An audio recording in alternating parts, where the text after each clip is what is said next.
All right, everyone. Welcome to Climate Change Education in New Jersey.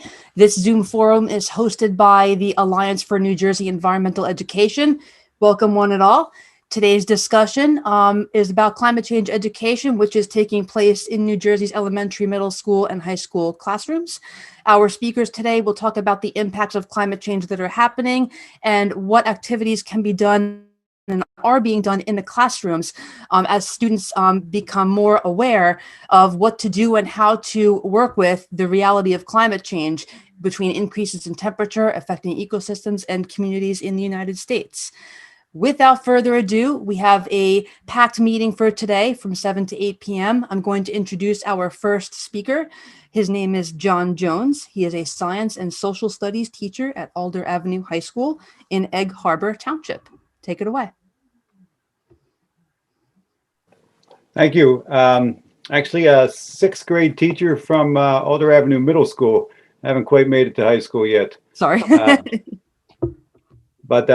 Yeah, I'm John Jones. I've been teaching for 20 years at the Alder Avenue Middle School. And I'm also the advisor for the Catawba Project, which has been happening for as long as I've been there. And we are an environmental education program. So it's strange to me. I was telling Allison this when we first started that we were always focused on environmental education, but now it's become really a call to climate change education so that we can address the issues that we're dealing with as far as climate change. And the students have always been passionate about environmental education, but now they seem to be more empowered by climate change and the voice that they have gotten over the last couple of years. So at Alder Avenue Middle School, of course, before the pandemic hit, we were all about service learning projects, and our school has done quite a few, whether they're indirect or direct. The direct ones right at the school level have built many, school gardens and have addressed everything from recycling to saving energy in our schools. As far as the programs that we've been taking on lately, before the pandemic hit and really threw a monkey wrench into any kind of programs that we would have, we were addressing a lot of issues that involved saving energy. Our school actually had an energy czar who would come along and make sure everybody turned out their lights throughout the district, but it was more about saving costs to the school, and we've turned that program into the Power Save School program, which is sponsored by the Empowered School program. Our Empowered Schools partners with South Jersey Gas, and we've been working with them for the last 2 years. I'm going to share out a link on here. Share my screen real quick.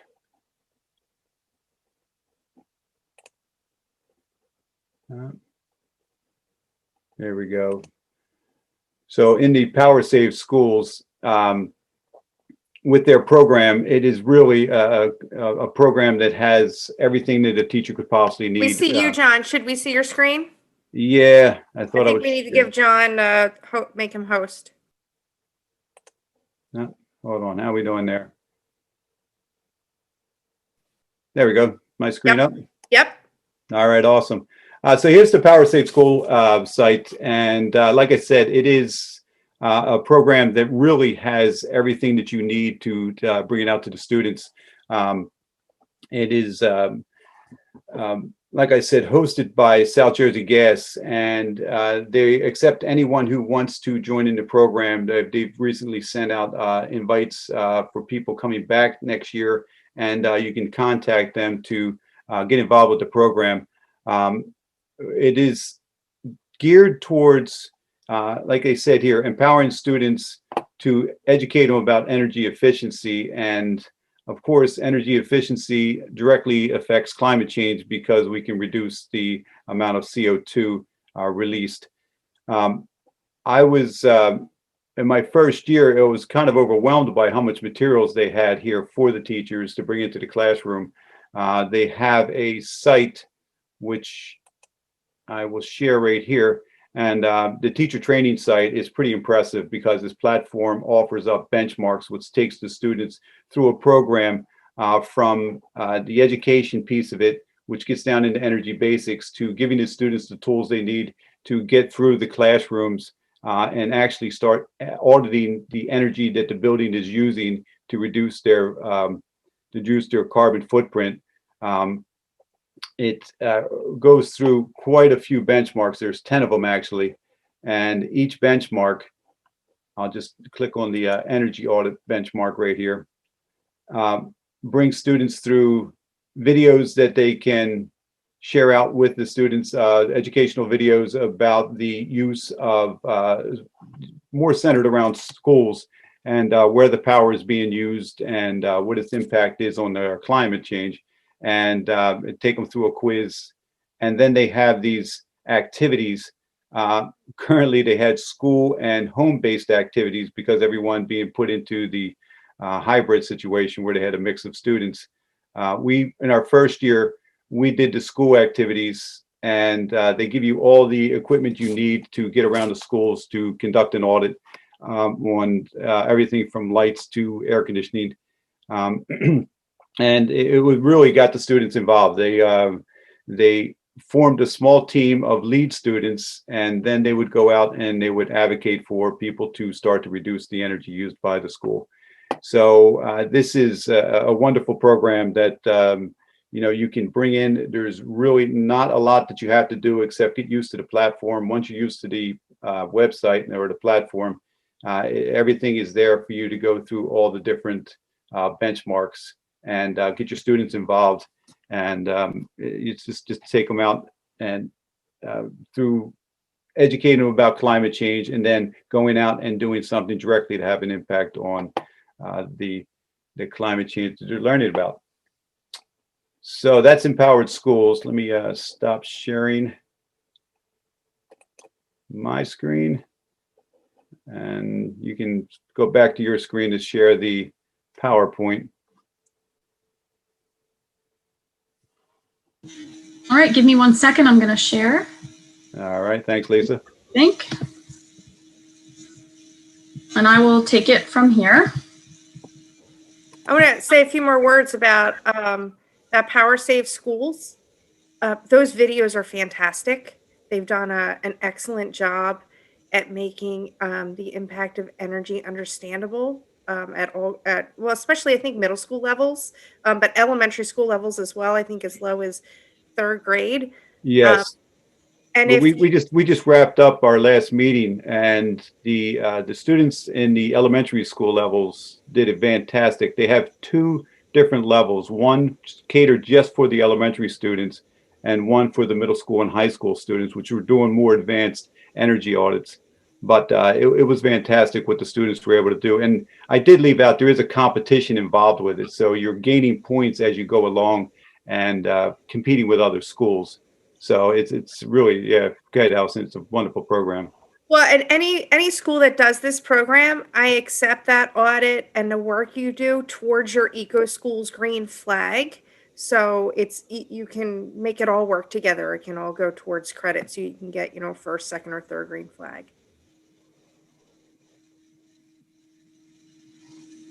Okay, Lisa. All right, I was just having some connection issues. So Allison, I think it's probably better after I'm done with my presentation if you share, because I don't want that to happen again. So let me get through mine before that happens again. So my name is Lisa Montana. I'm a 7th grade science teacher at Glassboro Intermediate School in Glassboro, New Jersey. And I'm going to talk a little bit about some projects that I do in the classroom to address climate standards and environmental issues. And I took this piece from the New Jersey Student Learning Standards, the NJSLS, and just to kind of show you where this fits in, what I'm going to talk about. So I think it's helpful to share links and share lessons, and all of this stuff is available to everybody here. It's in the presentation, and so you're welcome to any of these lessons that I've put together. These are all Google Docs, so you can just open them, you can make a copy and make it your own. that's the way I think it's helpful to share what I've done in the classroom. So a couple years ago, I started doing what I call Project Fridays. And Project Fridays are kind of letting the students, I'm a facilitator. There's nothing for me to teach, and I lead them through the steps of the process. It's a lot of work to get them going, but once they pick up and once you start hearing their ideas, it's really, really rewarding. And it's I've had a whole lot of fun with this. So I call it Project Fridays because we start in January, and every single Friday the kids know that they come in and this is what they're working on. They work in groups. I let them pick their groups because I want a whole lot of buy-in for this. I want them to be passionate about it. So I don't want them to have to work with people that they're not necessarily fond of. So when I developed these Project Fridays, and I'm going to share with you the first couple steps of the process that I use with the kids, but I kind of took these lessons from some things that I had done.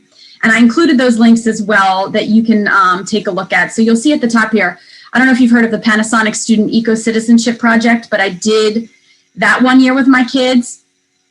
And I took some of those ideas and put them into this Project Fridays that I do. I also take from the National Geographic Student Learning Framework and sort of have encompassed those ideas in here as well. So let me show you what some of the lessons look like.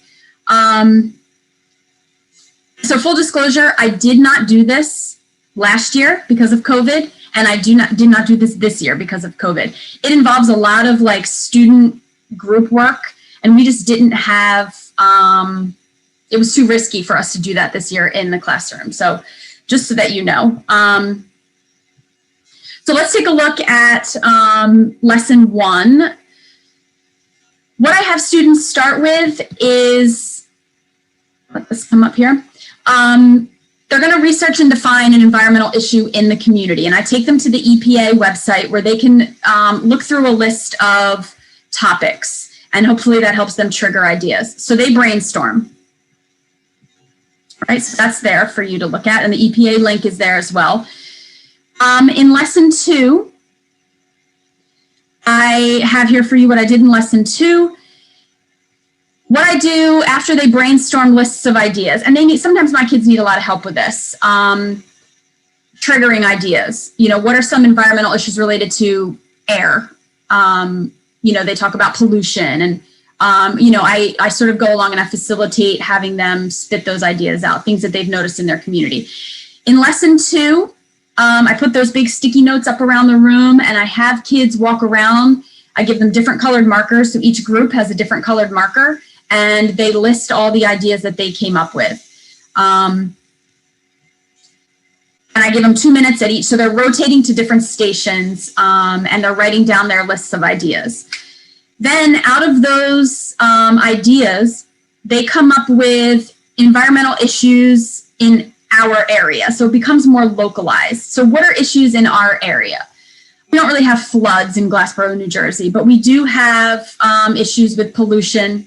We do have issues with littering. We do have issues with waste. So we kind of try to weed out the issues that don't necessarily apply to us directly. And then, so there's the chart that I used for that. This can be something where they go out and they're in the community one day for a lesson, and they take pictures of what they see, and they can put that right here in this chart. All right, so that's lesson 2. In lesson 3, they start narrowing down from that list of ideas one that they want to focus on. So I've sort of, condensed what I do for lesson 3 here for you to give you an idea of where you can go with that. So they're going to pick one environmental issue in their community.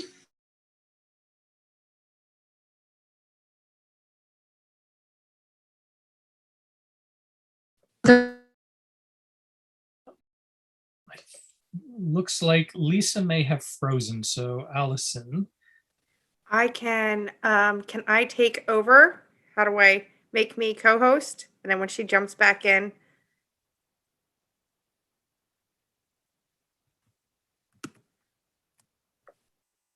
All right, bear with us. This is the fun part of technology. Allison, you are co-host. Oh, I am co-host? Okay, so Yes, I can already, just yeah. go back.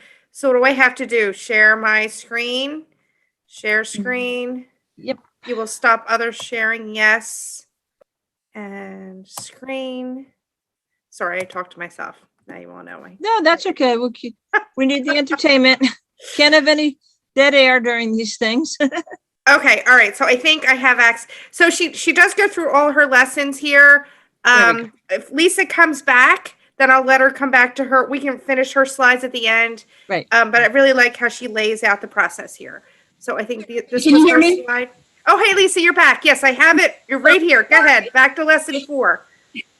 I am going to sit next to my router. I have never, ever in my life had a problem, and I'm not sure why it's happening now. So I apologize for that. Do you want me to share my screen? I'll share mine. So do you want me to go to this link here, this lesson 4? That's okay. Lesson 4. So what I do is I start narrowing down. The kids pick the environmental issue that they want to focus on, and they come up with solutions. How are they going to solve that issue? So Allison, will you just click on under lesson 4, that last link? Yes. So this is a list. I just kind of put this together as I was thinking about the things that kids have done in the past. So they can come up with an invention. I'm going to show you pictures in a second. A lesson, a mural. This is just a list of all the ideas that students in the past have used. So Allison, if you go back, I'll show you how I grade this. The next slide. This is the rubric I use, and I apologize, I could not find this. I could not scan it, so it's there for you. They do a self-assessment. So each class period, each project Friday, each Friday, they assess themselves on how they did in their group, and then they turn that in. So that's the assessment piece on a daily basis that happens. Okay, you can go to the next slide. Am I still here? So these are some of the pictures. I thought it was interesting to show you my students actually in action. So these students, there's one doing a mural on the right, and on the left, those kids built a basketball hoop that they were putting over the recycling bin to encourage kids to recycle. They thought it would be fun if they made recycling more fun. If you go to the next slide, the kids on the left are building a bug hotel to put out in the garden to try to encourage pollinators. And they came up with all the supplies for that. They literally went back into the lab closet and they said, can we use this? Can we use this? And so they found that crate and glued some stuff in there. And the students on the right are making a poster. You can go to the next slide, Allison. I'm going to kind of hurry through this so I can let everybody else talk. The next thing that I wanted to share with you, if you're not familiar with our Climate, Our Future, this is a phenomenal piece to help you with your climate change education. I absolutely love it. There's videos, there's lesson plans. The link is there. You don't have to go to that, Allison, but if you go to the next slide, I think I have some pictures of my students doing some of the activities from our Climate, Our Future. On the left, they're doing a lab where they're trapping heat they're seeing if they can trap heat with CO2. And then on the right was a land ice versus sea ice activity where the little tacks were supposed to represent houses, and they can see how land ice melting versus sea ice melting, how that affects sea level rise. And that's everything you need is in our Climate, Our Future on the website. So that's kind of how I'm doing that in my classroom. Feel free to use anything that's there. Thank you.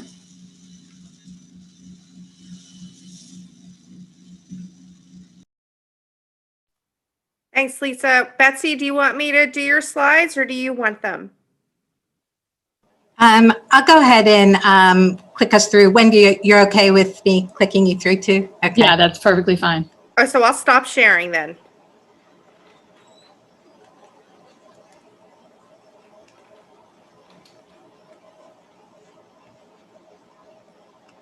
Oops, hang on a second.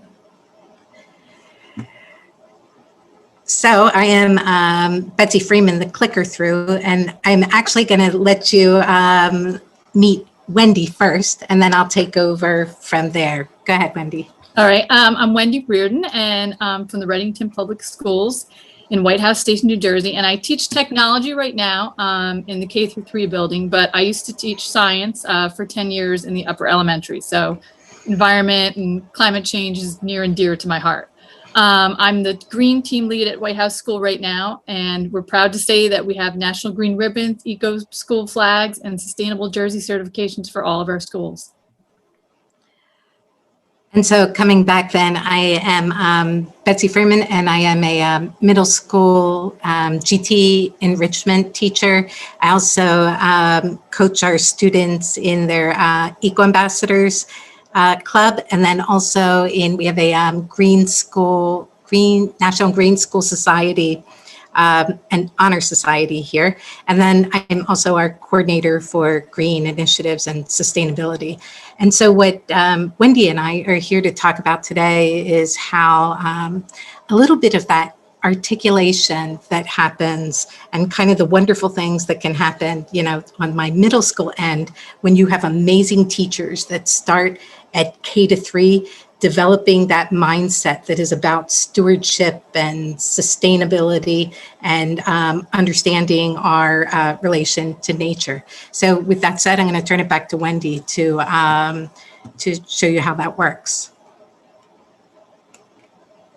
All right, so one of the programs that we use are the Rutgers Master Gardeners. And unfortunately, because of COVID, we didn't really do it as much this year, but they come in and they really do the garden from start to finish with the students the entire year. We have a rain barrel, we do composting from the cafeteria, we harvest at the end, we have a salad day. The Rutgers Master Gardeners, they come in, they teach pollination, everything that you possibly need for the garden, they can teach.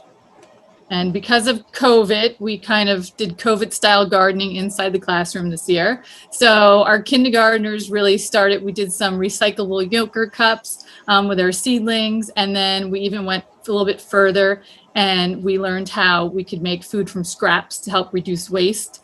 And you can see we have a potato and a carrot, an artichoke and an onion. And this was good this year because we could have the students at home could do it, the virtual students and the students in class. And they could also take it home as well. We always celebrate Arbor Day. We have a tree planting each year. And we even did it COVID style again. And you can see in the one picture, there's a computer with some of our virtual students watching as well. And we sang some songs and recited some poems. So it's a really great way to teach about Arbor Day. And we try to keep it all disciplines. So in first grade, they did a lot of art on Earth Day. We did Earth Day poems, and the second graders even created an ode to Mother Earth with some, you can see some pictures there as well.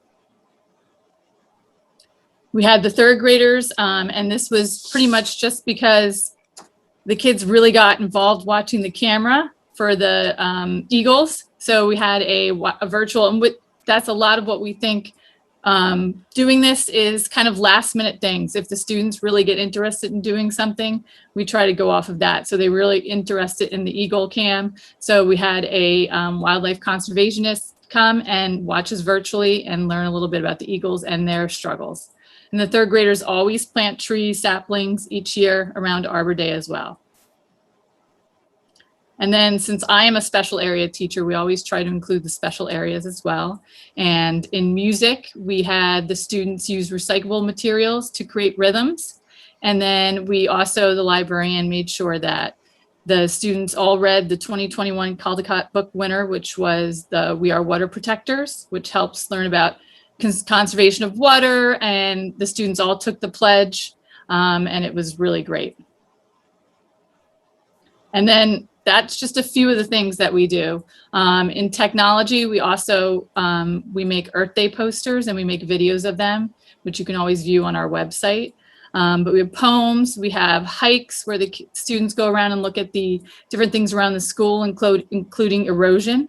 And you can see some of the examples of student works that we have going on. We also have a lot of initiatives. We do the bags to benches, recycling, and we just started it last year, but despite COVID, we still got a lot of plastic bags and we're able to get our bench this year. We have the TerraCycle recycling program, and we also have the water bottle filling station. And then of course we have the no idle zone and the outdoor air quality, and the students are involved in all of these. We have lessons on each of them, and they really take ownership of all of the initiatives that we have at our school. Thanks, Wendy.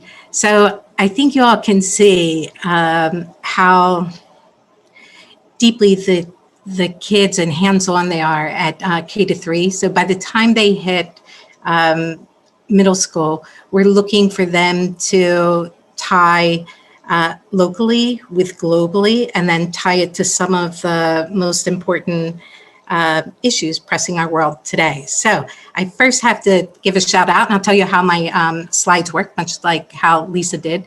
I put links to resources that I absolutely love, and there's not enough space to even fit them all in here. So my email is at the top of the presentation, and I say, please do email me. So all of our work, and we are all project-based, problem-based learning. I am GT and enrichment, so I'm open to all kids. And then I have specific classes too, and I'll show you how that works across the student population a little later on. Our sandbox is the UN Sustainable Development Goals for 2030. So there's a whole lot of hooks in there that kids can find interest and motivation in. Our district, our strategic goals are inquiry-based learning, all about partnerships out in the community, and then also about SEL. So all of this that we're talking about for learning related to climate change is totally in the pocket for that triple bottom line that we're all about: people, planet, and prosper. I must absolutely give a shout out to all of our nonprofit partners, and thank you so much, Angie, for hosting us tonight. And the links that I put over here are to the Global Goals site. And then also, I think I saw Radhika here, so I have to definitely give a plug to the really quite amazing Eco Ambassador program that she runs, which many of my students will also be participating in. So the just a short pointer to that program. Amazing, tied to all the SDGs and the ability to connect with experts. And because we're all about partnerships in Redington schools, that's right in the pocket for us as well. So coming over here, I think how I put together this presentation is to share really some of the ways of thinking and skills that I look for students to develop. And so we start right off the bat with systems thinking, so that kids get an understanding right away that everything is connected to something else, and minor changes can have unintended consequences, and that you need to look at structure, you don't rush to blame, and that you need to think long-term and also broadly at the same time. So this is just an example. It was pretty easy for me to pull slides because I actually just pulled some of the kids' slides because they're out presenting their work frequently. And so where a student might start is first identifying the global goals that they might be interested in. And so here we have Ria looking at reduced inequality, sustainable cities and infrastructure, climate action, and of course, peace, justice, and strong institutions. I think when people first see that, like peace and justice, they're maybe not quite understanding that a big piece of that is all about good governance, and it's good governance within the schools. It's good governance, within our communities, our states, our national and global leaders, but definitely with our corporate partners out there too. So Ria takes us through, the iceberg model that helps us understand root cause and effect. So she was interested in, we do have flooding in this area when it rains like really hard, really fast, which we also know is one of the effects of climate change in New Jersey. And so she talks about the pattern that she sees is like more frequent damage. Sometimes people have to clear out of their homes, roads are closed. Underlying system or structure that causes that to happen is that, we keep rebuilding and fixing things that are in flood prone zones, right? And the mental model at the root of that creates the systems and structures and then creates the pattern and then, triggers that event is that, this is my home, this is my place. I can't leave it, when in fact we know that that's really going to have to happen, and it'll happen with good governance and communities becoming adaptable and people understanding that we need to be resilient and work to mitigate climate action. So they're some of the mindsets that we develop here at the middle school. Going into what an actual inquiry project might look like, over here in the resources, I put a link to the Right Question Institute. They do they run through a kind of, structured way of brainstorming, where kids will brainstorm all their questions together. And we, of course, know that they shouldn't be judging them, which is really difficult for middle schoolers. But they go through that. They then number the questions, circle what they think is most important. As part of that, they understand that people contribute in different ways, that sometimes people who are thinking and quiet may not ask their questions until later, and others who kind of think and talk at the same time often have their questions answered right away. So you could see the topic that we were working on here hits a couple of the global goals: zero hunger, good health and well-being, sustainable cities, responsible consumption and production, climate action, and of course, partnerships for the goals. And so what happens is kids will brainstorm. We're really super big whiteboarding people. I'm still in the classroom right now. If you saw all around, we probably don't have as many whiteboards up because, much like everybody else here, COVID kind of crimped our interaction like that a little bit. But we have a load of shared documents. I also am pointing to the ways that we can study and learn about climate change through the different disciplines, just as Wendy went through at K-3. We can also look at climate change not just through the science, but we can also look at it through, research skills, in this case, language arts. If we looked at it through the Prosper lens, we might be looking at it through economics. And then, of course, people through social, and then math is, coming in there everywhere. So what the kids do, they develop, the questions that they want to ask. There's actually a whole bunch of steps that happen between then and now. But here I have some of the kids' script down there, which I should probably hide a little bit. But we do design thinking. And so you'll see here that if you're familiar with design thinking, that we've done an empathy map. And it's so that people who are thinking about problems don't jump to a solution that they think is right. Rather, what it does is help understand the people, on the ground, or who, whoever the intended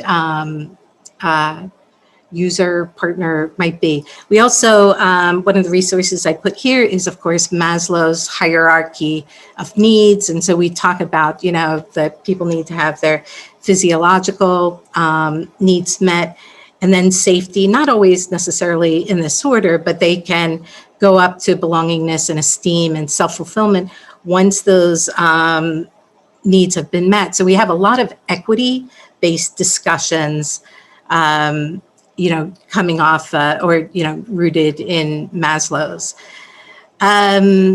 What we also try to do, we start globally and nationally, and then we start to hone into what's happening with us locally. So you can see here, kids who are on this project ended up taking their research out to the Rutgers Teen Climate Change Summit. it was all about growing food and resilience in the Garden State, I think. But you could see that their research started with the, our national climate assessment. And then we, of course, absolutely love the Rutgers Climate Institute to figure out what's happening in Jersey. So, they'll kind of go broad right here. What are the 15 big takeaways?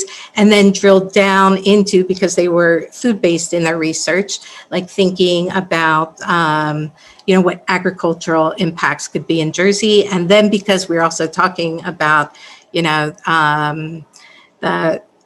three big hits to Jersey, the rising temperatures, extreme storms, and rainfall, storms, precipitation, and rising tides, then that drives us to what's that going to look like for agriculture.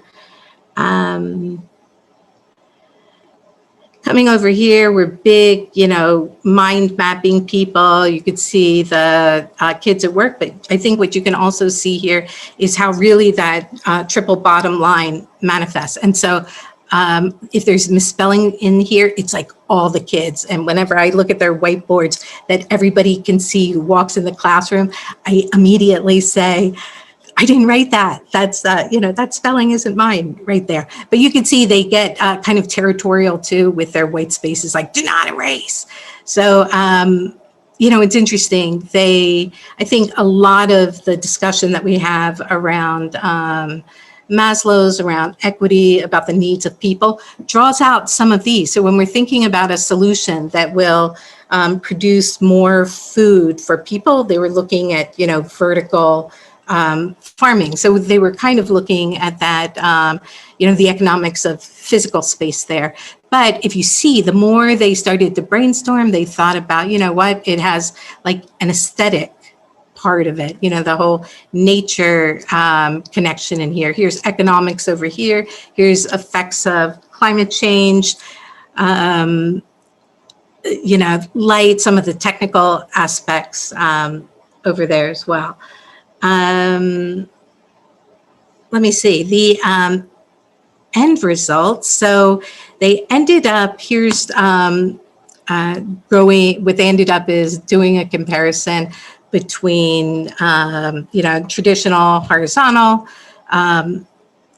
food production, hydroponic food production, DWC production, and then aeroponic food production, of which I have to give a shout out to our partners at Sustainable Jersey for writing. What the kids will do is develop their own grants. So they learn to write a strong argument because they have a big stake in it. Some of the resources that I love here are Feeding America. It's where we get all of our food bank research. Of course, the Community Food Bank of New Jersey that runs Teen Hunger Summit, and Norwest Cap, which is the local food bank to us. But you could see that or maybe you can't see, it's a little blurry, but you can start to see that kids will start to hone in on, usually they'd whiteboard this, but we were in, shared Google Docs for this one. But they start to hone in on affordability, access, and those equity issues. And then that took them into this research about, and of course they'd be hearing it on the news all the time, what food access looked like during the pandemic. Here is, of course, the part that they love, but they have to do all of that research first, is, although they do kind of prototype along the way sometimes, are some of the sketches that they draw right here. Any of the prototyping we do, of course, you're going to see PVC and you're like, oh, really, Betsy, like, is PVC good for the environment? Not really at all, but it is like reusable prototyping material for us. So I'm going to say, yeah, forgive me on that one. But we do also have that discussion as well. So you can see they prototyped in cardboard here. We try to use all recyclables. So you're going to see like, used bottles, used bottle caps. We get into the fun kind of stuff that they love, getting into like Arduino and BBC Microbit. So I would say that they built up all of this. I think I have the New Jersey School Board Association steam tank as one of my links later, but this is in preparation for them to go out and pitch their idea. Oh, and then COVID came and, kind of folded. So anyway, they ended up building this thing that was like a hydroponic vertical garden. But then they went back to it when they started thinking about how it could be improved. And it took them down this road of, okay, hydroponics are great, but aren't we just putting liquid fertilizer, into this big vat and feeding it to the plants? And then, we have the discussion of one of the big issues in New Jersey is eutrophication and how the fertilizer and those nutrients choke out our streams. And so they went down a road of, here you can say their, realization that they thought it, created waste, too much fertilizer. And so we went into the grand challenges for engineering and looked at managing the nitrogen cycle. And that took us to the natural path of biomimicry and developing regenerative systems and looking at ways that, what are we stepping all over for nature for when nature actually does not waste? And what we can do is figure out how that happens so successfully. So there's some of my favorite resources right there. Of course, there's iSteam, Sustainable Jersey, the Biomimicry Institute, and the Grand Challenges for Engineering. This is what the end of their first run of the investigation looked like, where they grew outdoor, indoor, and all these different combinations. And, they ended up finding, surprise, surprise, that with streamlining or mainlining fertilizer into these plants, grew these really kind of rich ones. And because they were heading, you could see into the harvest, into the fall, that even though these are, cold loving plants, that the growth wasn't as significant. But I just put that picture in right there. I have a whole bunch more that are way later, but I honestly just didn't get time to track down. They're developing an aquaponics system now that they wrote a grant to BASF STEM education to fund that project for. So just really quickly, it does work all across the student body. So I also work with our special ed kids, our life skills kids that I get in for referrals from counseling, and we work on the same kind of projects. And then kind of the end route is where they want to take it. I had a whole bunch of Lego lovers in here. So actually, if I had turned the camera, you would have seen where we ended up showing this data in a different way, expressed with Legos. And that is the amazing Melissa Spott, special ed teacher from our school. And then because really, a big part of it is getting outside and, enjoying all the benefits of nature that are going to be compromised through climate change. I just wanted to put in some of the amazing work. One of our social studies teachers was also about mindfulness, does with the kids. The whole 7th grade goes for a walk in the woods. She does yoga sessions with teachers so we can be relaxed, from all of the COVID, being cramped up. So thank you for bearing with me. That's a little tour of middle school students at RMS. And of course, the K-3 over at White House School. Do you want me to take these slides over for everybody, Betsy, or do you want to keep going through them? I could probably go through them, but is somebody assigned to these, or do you want to go through them? Allison, I'm okay either way. Danielle, were you doing these slides? If not, I can. Yeah, if you want to present this part, and then I'll just talk real quick on the high school stuff.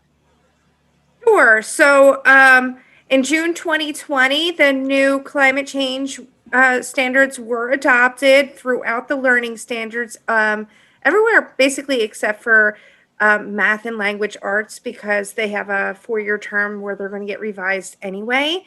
And it was supposed to start this coming September 2021. Okay, life happened, COVID happened, so it's going to start in 2022. No reason we can't use this whole year to get ready. If you want to go to the next slide. And here it is. So you're seeing, yep, it's going to be in our visual and performing arts. So I'm glad that we heard about some arts and music in here, as well as sciences, world languages. I've seen some fantastic examples in that from some other presentations that maybe I can find and share with you. The career and readiness skills. And then it was initially going to be a 2-year implementation. I'm guessing it still will be, but that's why I have that question mark there, because I don't really know. Will that be 2023? We'll find out, but we're all going to get there. I don't know how many of you have actually had the chance to read the new standards. So I had created these slides, I think, back last August for a training that we were doing. This is before they were formalized, but I was really trying to show the progression here. So even in a topic like social studies, you're seeing that by the end of grade 2, they're thinking about the idea of having to get their goods from different places. By the end of grade 5, they're thinking about the changes to their region. By the end of grade 8, they're thinking about changes in population that's going to affect distribution. And the idea is that by the end of grade 12, they're thinking about demographical shifts, migration patterns. So that's why we're hitting them early, and we're taking the same idea throughout the years, so they can have a lot of depth with this. If you want to go to the next slide. Not sure why this one was here. It's been here forever, so we can go past this slide. We were supposed to do this presentation, I think it's 6 months ago, and we kind of switched up some things. The New Jersey Student Learning Standards. So you have here communication. The idea is to communicate solutions. This should definitely be, instead of problem-based learning, okay, so we're starting to call it solution-based learning. That's just to give it a positive spin. We don't want the idea of climate change to be a miserable, upsetting one for everybody. It's an opportunity to really revamp our thinking and come up with new ideas. So we can be positive with this. Next slide. We can skip through these, I think. Oh, the idea of the arts.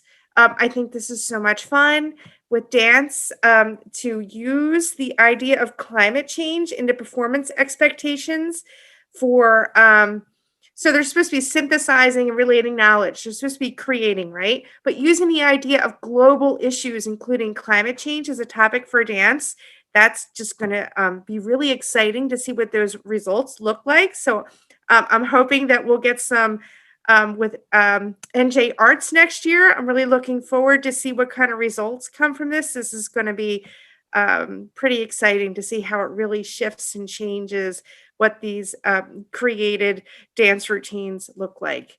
43, the next slide. And again with creating art. So you have, if you want to go back here, they have to take this and create something in response to global issues, including climate change. That's gonna, for media. I'm sorry, I had my pictures blocking what it was saying here. But this is pretty exciting that this is going to be a topic threaded through all of these different ideas in art. So I'm looking forward to seeing what that's going to look like. And then 44, so here is a link to those standards. You can peruse through. Yes, you do have an extra year to do so, but I suggest taking a look. All right, so I am so happy and excited to be here with my esteemed colleagues. In the midst of the pandemic, we were told to, I'd done so many things over the summer. I'd done Quest, I had, But then I was told I couldn't take my students outside and we must always do a land survey. So I did include a couple of resources here, just some Jamboards if you want to move forward. I don't remember who has the controls here. And then one of the things I just discovered, I wasn't able to get on board with this, but a colleague of mine is going to be doing the program. You can advance another slide. The Model Evidence Link training program. The first program, they investigated instructional scaffolds that promote critical evaluation and plausibility appraisal of controversial and or complex Earth and space science topics. And the next couple of slides, it'll show those in slightly larger forms. Originally, there were 4 models created on climate change, earthquakes and fracking, wetlands use, formation of the moon. And then the new program is building those diagrams, the students building them themselves. And those will be developed on extreme weather, fossils in Earth's past, freshwater availability, and origins of the universe. So, yep, keep going. And then the next slide is just one of the other resources. Keep going, I'm sorry. Stanford Education. So this was the first slide I tried to put in here. The resources will also be listed underneath. Can you go on to the next slide? So to build on what some of the other presenters spoke about, there's a program out there sponsored by Lexis, the Lexis Eco Challenge, and the resources are on the link is there for Scholastic. That's for grades 6 through 12.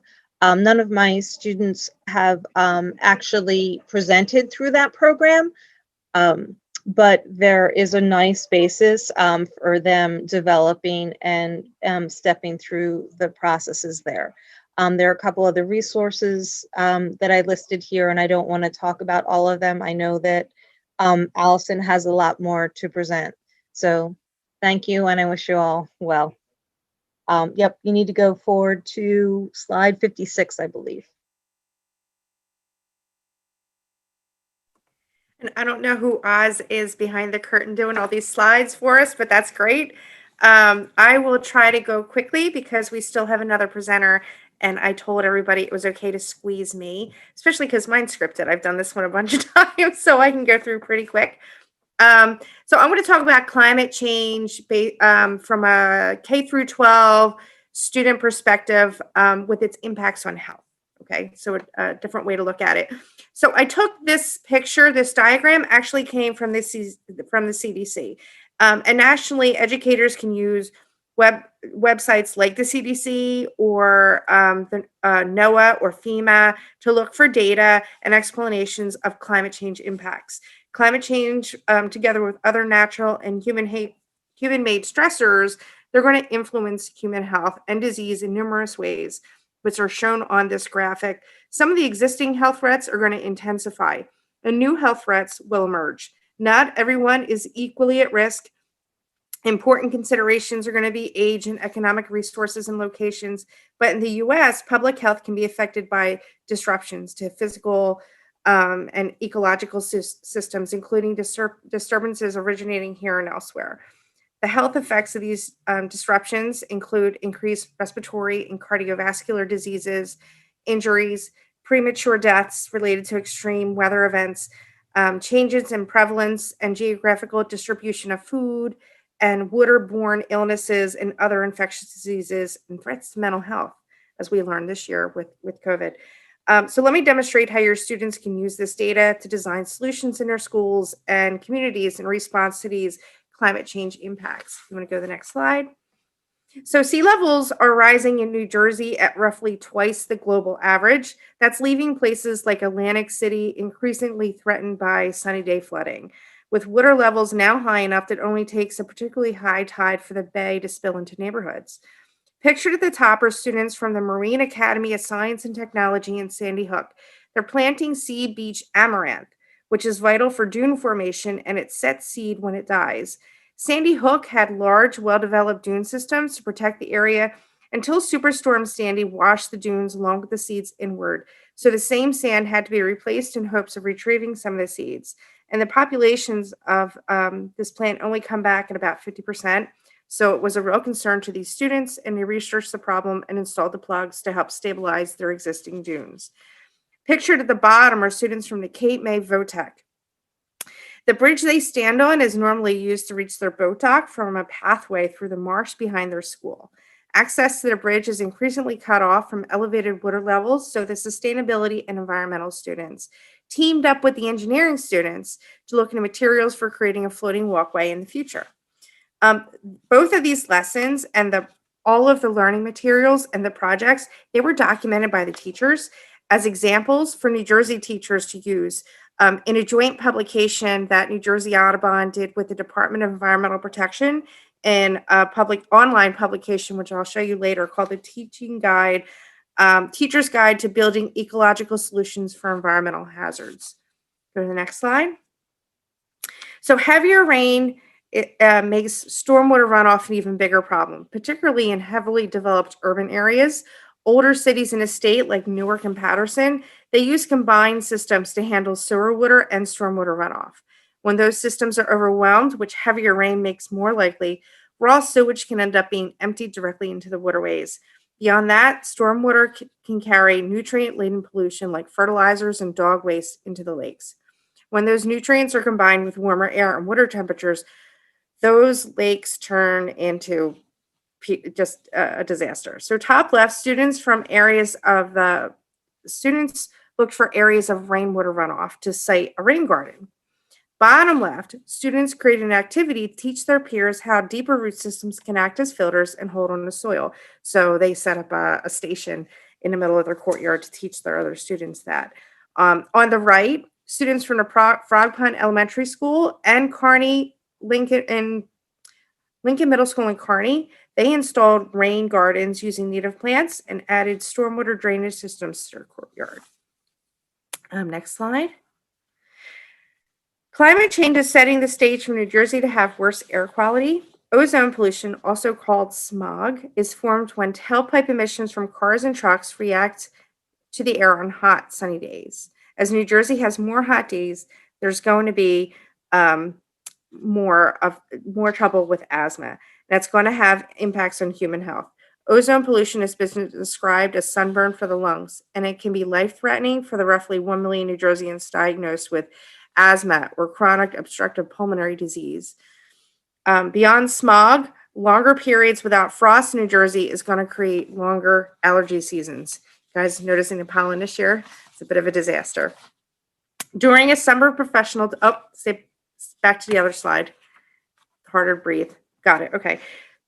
So during a professional development workshop that New Jersey Audubon hosted in Jersey City, teachers learned that lichen is an outdoor air quality indicator. Bringing this information back to his students, teacher Albert Padilla from Jersey City, he took his students around to observe lichen found on the street trees around their urban school. The student inquiries furthered their investigation of the air quality to inside their school building, look for molds and other allergens, as well as finding that smog was entering their windows from idling school buses. Their solution was to create air filters for their windows using recycled materials, which they tested for effectiveness, and they tackled the school bus exhaust with an anti-idling campaign. Next slide. So warmer, wetter conditions make it easier for vectors such as mosquitoes to multiply and spread disease. Pictured above, a team of 3 Jersey City middle school students called themselves the Trapeskitos.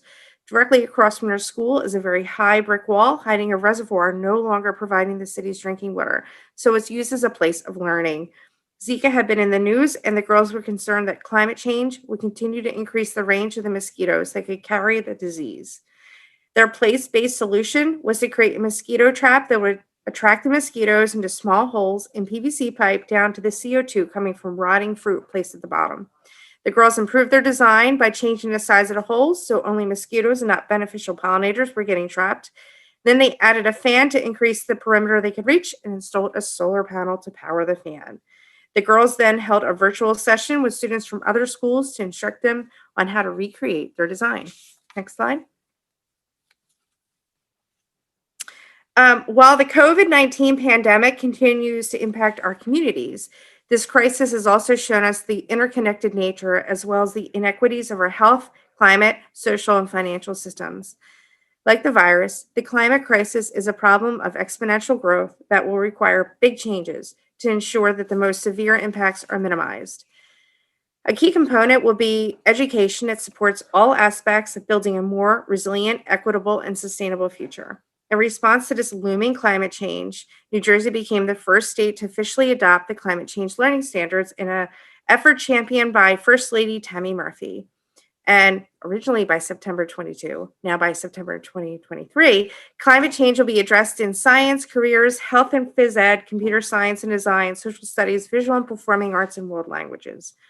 Eco Schools USA challenges students to think creatively and critically about the environmental, health, and sustainability problems in their schools and communities and become empowered to develop place-based solutions. All the examples that I've shown were actions by teachers and students that I've worked with and demonstrate layering environmental justice and climate change as a context for learning.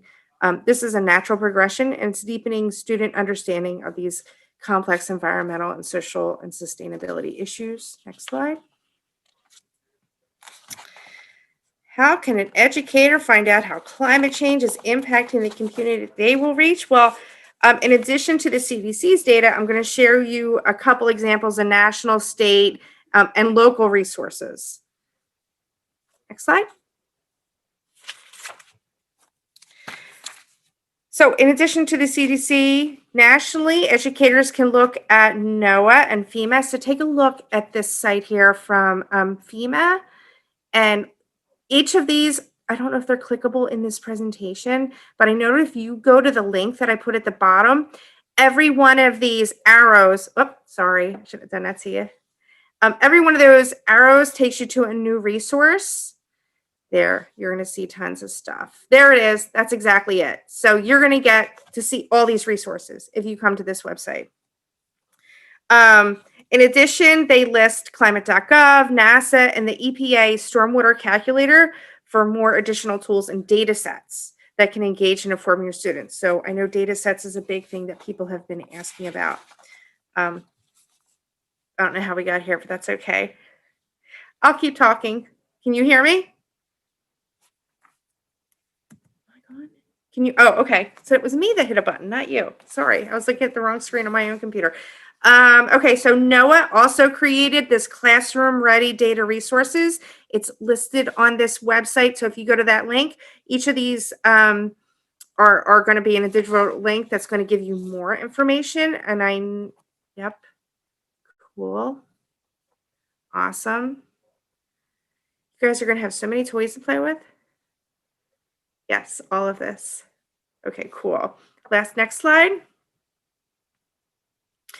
Okay, so you just learned, am I at the right place? Yeah, okay. So you just learned about all these national resources. Well, guess what? Jersey has their very own. They went and published in the summer of 2020 this report that has made indisputable New Jersey's vulnerability to climate change. This report is fantastic. Plan on everything I'm doing. This is going to be my springboard. I am going to start with this report. It's going to list out exactly what's happening in New Jersey and what that's going to look like. Then I'm going to go match it with the standards, and then the lessons are going to go from there. Next. Locally, towns in New Jersey are creating these municipality vulnerability assessments. This is going to be another fantastic tool for you to use with your students. They're created with government and nonprofit agencies, and they're using the climate projection data sets that I just referred to, along with GIS and demographics to understand the community's risk to protect their valuable infrastructure, but much more is needed with these vulnerable communities. The results are a tool that help communities make decisions on coastal management, reconstruction, and resiliency measures taken by categorizing the degree to which a community's built, natural, and social assets are going to be impacted by projected sea level rise and storm events, and the consequences those vulnerabilities pose to communities. As teachers, your students can use these assessments and speak with local officials and listen to members of the communities to create adaptation measures and outreach to protect their school and communities. And this is a Cape May example that you're looking at right here. So in a joint effort with the New Jersey Department of Environmental Protection, go to the next slide. So that's Cape May's report. Here was the teacher guide to building ecological solutions for environmental hazards. This was created 4 years ago, I think. It was created at the same time the New Jersey climate change data was being collected. So we didn't have that yet. So what's going to happen next? It's going to be 2.0, right? So this was teachers providing examples of place-based lessons and student projects from schools that were documented from across New Jersey, meanwhile the scientists, engineers, and planners are working to create that other report.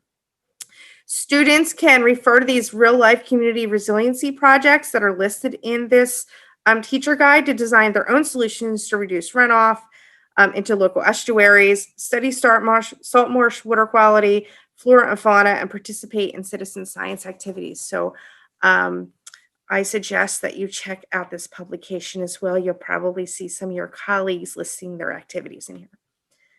And that's what I have.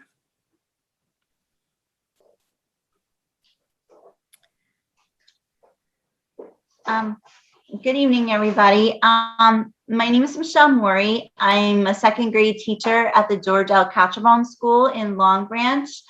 I have led the student green team at our school for quite a number of years, and I am proud to say that this is our second Green Flag Award that we have won. So we take this very seriously, and we actually just earned our second Green Flag Award a few months ago. So we're very proud of our students and everything that we were able to accomplish. Currently, our district is working on updating our science curriculum. So we meet the New Jersey Next Generation standards, and of course that we're including climate change in all our lessons. Here just are some of our students as they were giving out reusable bags in our quest to explain to everybody how plastics were not good for the environment, and we gave out these reusable bags to our teachers and families. And the other picture is just a little portion of our school lobby where you can see we definitely are in the check program where we collect the plastics, and we actually just won our bench as well this year. And the students collect that to box for juice pouches that we recycle, and we haven't done it this year, but we'll get there. Where we make, Capri Sun totes and wallets and little lunch boxes. And we usually in the past have had a school store where the children actually run it, and they sell the juice pouches and the lunch bags to all the other students. And so that is really like a huge success. So hopefully next year we will get back to that. Basically what we do is we introduce students at a very young age. I work with students anywhere from 1st to 4th grade that are presently on the green team. And we talk about environmentally themed problems in the world. And this is an actual lesson that we had the pleasure of having New Jersey Audubon as one of our speakers during one of our meetings. And they taught children about nature and what's outside.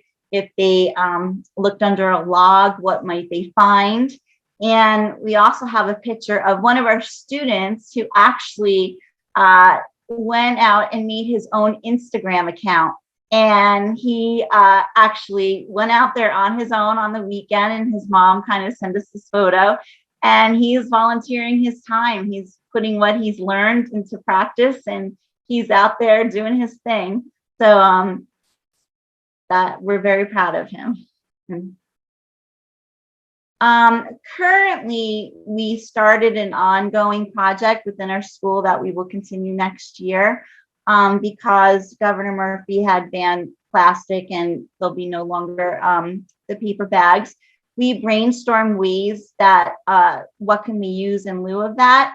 And although we did not invent this lesson, but the students on our green team think they did, we collected gently worn t-shirts from our whole school, and they brainstormed and they came up with an idea that we can make totes for everybody.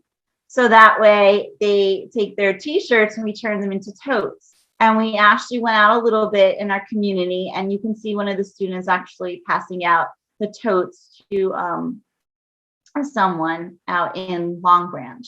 And that's a picture of our little collection and some of the samples of the shirts that the students made. So we hope to continue with that next year, because we have about 200 t-shirts turned into reusable totes that need to get out and out into the public to give everybody. Again, this is, we've had the pleasure to work with New Jersey Audubon and receive our Eco Schools Green Flag Award. This is just an example of some of the students sending us pictures from home, recycling, and out there exploring. Past projects that we have used in the past were our students actually went to the city council in Long Branch and they talked to Mayor Pallone about banning straws in Long Branch, and they gave a little speech on, you know, the trouble with plastics. And we actually went out to, there's a place called Pure Village. So we actually had some of the students go out to the local restaurants where we asked them if they can give up their straws and their plastics out in the community and go straw free. And a lot of the restaurants did oblige, and our little motto was save a turtle. We had one of our students actually create that, and we made t-shirts and logos to show the student work. Skip the straw. A big part of this year was a program for SEL called Pika-Pack. And this is where the students were able to show their empathy and kindness and show how they care about the environment. And during our SEL parent night, it was a huge honor that the students were actually showcased with all their efforts. And it's a great program where they write letters to different characters who have a different character trait about them. This is the little girl in the picture of the clip art is Zoe. She's, of course, she loves plants and nature. And so we wrote letters back and forth to her, and we sent her samples of what going green and caring about our environment means to us. So they were showcased in the parent night for their efforts. Again, here we introduced the students to Maza, which is a local recycling company. They were amazing. They were one of our speakers. And we also started a recycling battery called Recycle My Battery program, which after you collect about 66 single-use batteries, you send the box in, and they will send you back another box. And because of the students' efforts, we're actually working with the Long Branch community green team, and they're setting up a local point where the students and the schools can be involved, and they can have a battery drop-off site. And that was based really on these little guys just starting it off because they weren't happy with the idea that you can just, you know, throw single-use batteries in the garbage. They didn't think that was right. So we found this local company, and they really are amazing, and they're working hand in hand with us. This was just a picture I was happy to see in a couple slides ago. That was our greenhouse, and here it is again. It's actually the inside of our greenhouse. It's built in our school courtyard. And basically, we have a beautiful courtyard in our school where the students plant the plants, and they watch the plants grow.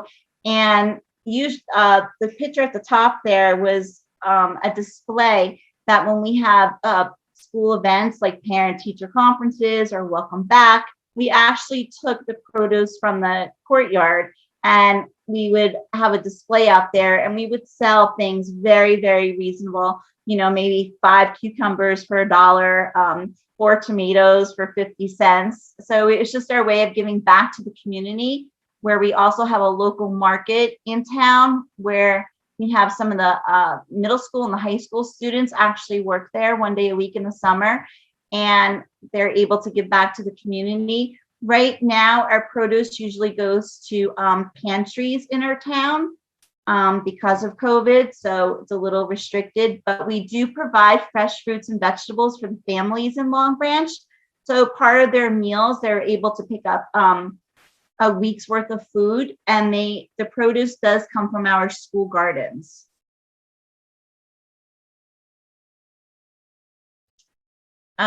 This definitely was a challenge during a pandemic, but I have to say it was a very rewarding challenge because it was successful.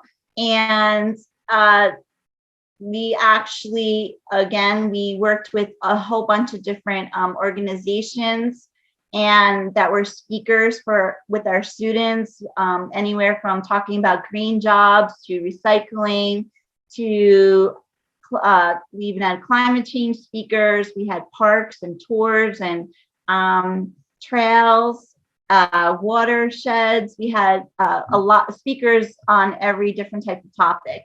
Something really neat, instead of just teaching the students about adopting sea turtles and the effects that plastics can do to sea turtles, we actually did adopt 2 sea turtles from the Sea Turtle Recovery Center by Turtleback Zoo. And the students actually got to vote on which sea turtles that they would want to adopt. And we adopted Chap and Olaf. So we're watching their progress, and the students actually get to see live videos of how they're recovering. So it was a challenge, but it was one that was taken, and the students and their families really did an amazing job. I think that's the end of our slides. Mike, first, can I thank everybody that spoke on here? I know I begged and pleaded because I know you were all phenomenal. And I just wanted to give you an opportunity to share your great teaching with the rest of New Jersey. Thank you so much for doing this on a Monday night. I really appreciate your time. Yeah, thank you, Allison. It was absolutely amazing and so much information. And it'll be available later on through our YouTube site so other people can see it too. So we'll get the word out of what's on here. We do have time if anybody has any questions or any comments for any of our presenters or any information. There was one question that was up in the chat from Jody Jameson for Betsy. It was, how much time do students spend on their projects? Yeah, Jody, it's a good question, because I serve different roles for different students on many projects. Sometimes I'm like a conduit to make a connection for a kid somewhere. Sometimes I'm coaching them on a project. Sometimes I'm collaborating with them. Sometimes I'm a catalyst. So that project that we saw today is actually like different groups of kids handing the reins over, because I see kids through 6th, 7th, and 8th grade. And then actually I'm still, like every teacher, tied to some kids who I'd, taught previously. Their projects can go, like I have kids who are growing bamboo. I have kids who are building, a robot so that kids who are remote can see in. So I have a kid who is a 9th or maybe a 9th grader this year who's up for that. I don't know if you guys know about that RISE scholarship, where it's like $500K over the span of your life to change the world in some way. Thousands applied. They skinnied it out to the 500, which, one of our kids got through. And his project was teaching climate change through magic, because he loved magic. And so he, the whole thing, I was like, yeah, you could do magic, but you got to like make it tell a story in here some way. And it was, incredible. So the answer to that question is, I have like kids who come over the threshold do something for a day or two, do artwork or something like that. And then I have kids who are multi-year. And Betsy, I just want to say, it looks like in the corner of the room you have a tower garden, which I know Jen Sestock has done a couple workshops for Angie on using tower gardens in the classroom. Yeah, there's which we should have planted today, and then except that we had like this rig, the aquaponics, we're doing the trout in the classroom, but tying it to like regenerative systems going into the nitrogen cycle. You know, we had 2 jumpers out this morning and, you know, unexpected. So that if I turn the camera, you'd see like all these water quality tests that are all over the table, and then X marks on the floor with where the fish jumped. And so it becomes this mystery for the kids. Why? How far? You know, what do we need to do? How can we fix that? But I just want to throw really quick, I think I'd buzzed past this one slide where I just wanted to call out, of course, Rodin Headwaters, who is like in our backyard, who I love, is with us all the time. And of course, Allison, who connects teachers to everyone, everywhere. I can't even tell you how much she has extended the reach of our kids, you know, through teachers. And then, of course, to Angie, who I know funded. I was one of the people to go to Climate Generation last year, and I made connections with like educators in Maine who are helping me with kids who are interested in, you know, growing seaweed as a solution for, you know, sequestering climate and providing food. And so it's all good. And I always like to say is thank you. I'm a card carrying member of Angie now, like as of a couple months ago. All right. Do we have any more questions from the crew? I see some of your videos, some of them I don't. If you have a question, just feel free to stick your hand up and I'll see you. I'm looking at grid view. I see a question. It came to me personally, so I won't say who said it, but the question is, are private schools in New Jersey required to follow the new state requirements for climate change? And I responded, no, private schools are not required to use those standards. However, I can tell you from my experience that 20% of the eco schools are private schools, and many of them for years have been teaching and are far beyond these standards. In fact, Oasis is another group that I'm apparently now a co-director of. And it's mostly, I'd say it's 80% private schools.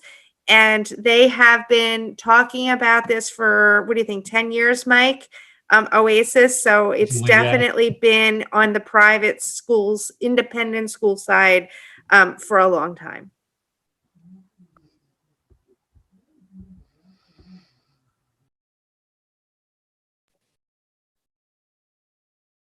Stephanie, you're muted. Hey, okay, sorry about that. Looks like we are through for the evening. I see another question here. It just came up. This is a great one. Can you differentiate between climate change curriculum and education for sustainability? I'll take a stab at this, and then whoever else wants to take a stab at it. So education for sustainability, not everything's related to climate change, correct? So not necessarily waste and consumption. That there is, if you go far enough up in the chain and talk about how that item was produced and the CO2 that's coming out of the manufacturing, how that's involved in impacting climate change. So yes, most things you can get back to relating to climate change, but I think we want a very direct correlation with the climate change standards for what are the things that are really impacting and causing climate change, and what are the efforts that they can do to be resilient. So that's kind of where it's a little different.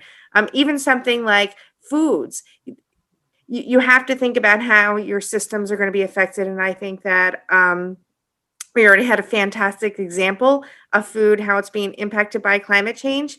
And that's part of that educating for sustainability.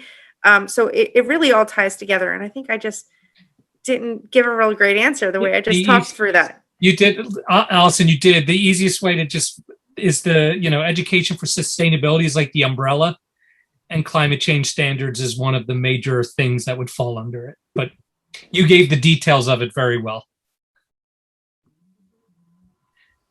All right. I think, Stephanie, we'll probably call it a night if you want to close it down for us.